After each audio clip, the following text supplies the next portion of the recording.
live. Yeah, yeah, we going live. Hey, we going live. Yeah, we going live. Yeah, we going. Yeah, we going. Yeah, we going live. From the 50-yard line, we going live. From the 50-yard line, we going live. From the 50-yard line. Hey. Roll call. Yeah. All right. Now we're gonna time these. Okay. So we can make sure that we get through them pretty quickly. 30 seconds apiece. And we are going to start off with Pat Riley and him clapping back at the suggestion that at 77 years old, he should retire. What do you think? And go. Listen, this man need to keep going till the wheels fall off, in my opinion. First of all, Pat Riley don't look at or present himself as no 77-year-old man. I was shocked to hear he was that old. Like, wait, what? Like, wait, what? And so, so no, just, you know what? You can't let society dictate how you feel and what you do. This is the culture we live in now. We want to cancel you if you don't do it our way. No, do you, Pat Riley?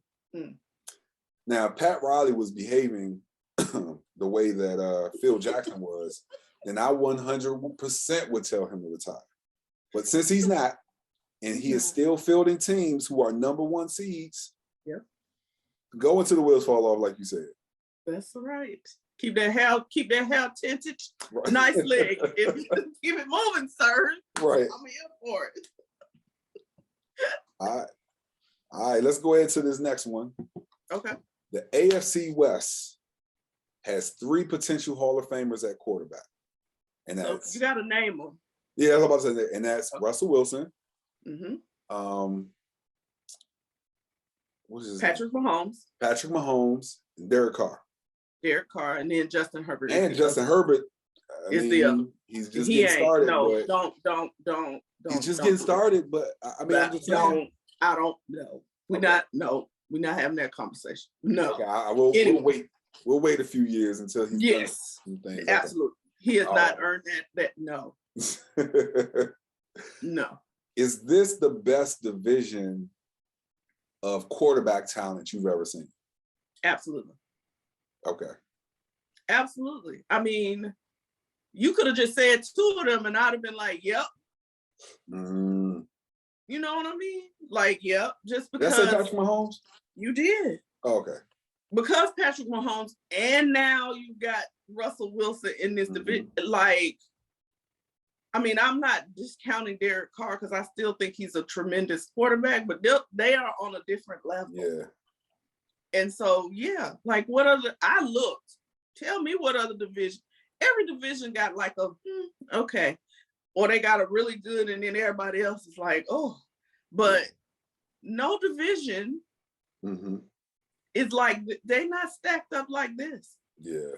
And I've never seen it. I was really like perplexed and thinking back, like, when have I seen, maybe, hear me out, maybe the NFC South with Drew Brees and Tom Brady.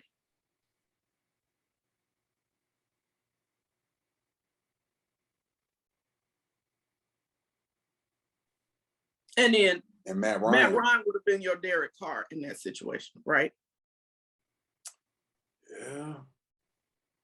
That's now, okay. I don't know what you say about the Panthers, but, and then, because, I don't know what you say about the Panthers at that point, because they haven't been having much luck with quarterbacks lately.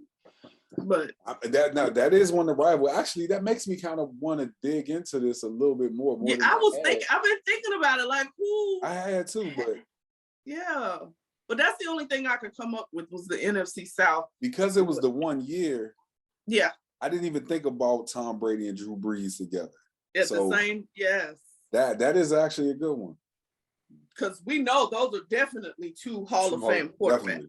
For sure. And Matt Ryan, maybe I can see I can see a scenario where he gets in the Hall of Fame. Maybe not first ballot, but I can see him getting in the Hall of Fame. Yeah, me too. I completely forgot to hit start on the clock for this one. So okay, well, we just went over. It's okay. Well, let's go. No, it's fine. Yeah. Derek Fisher out as the Sparks head coach. Yep. Who's next? So I told you who I think would be a great fit, right? Yes. I said her, but you actually said two people. Because you said somebody from college and I said somebody who used to play for the team. Right.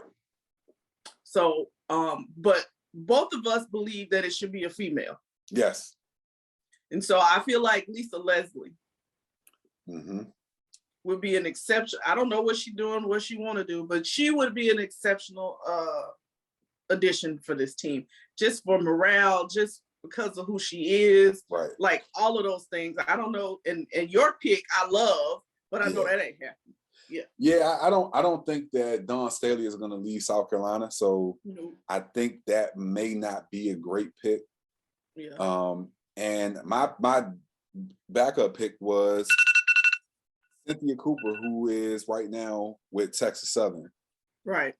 So, but it was one person you said, and I think this would be the only man that could get some consideration. But he's probably not going to leave either. Gino Auriemma. Oh, yeah. No. Listen, I get chills thinking about that. Like, literally, this is the godfather of women's basketball. Yeah. I just feel like he would be exceptional. He's so good with those women. Like, he's so good with bringing out the best in them, but he's not this overbearing, like, misogynistic, like, you know what I mean? Like, I think he would be a perfect groove for them as professional athletes to have him. I mean, he's coached so many of them that ended up being professional athletes. So I just think he would be amazing. But he is cushy. Please believe he's not leaving. He's not leaving Connecticut. No, and then he's older. At this point, what would be the point? Right. All right, we got to go on to the next one. Draymond Green. Yeah, this your story, right? Look, this your story right here. Yeah, this one mine. Yeah. Do you think he's distracted or? So based on what you said, so at first I was like, is he a distraction or is he distracted? Right. And I said, but when you explained why you asked the question, is he distracted? That's possible. That's possible. That's possible. Because right now you need to be singular in your focus. Right.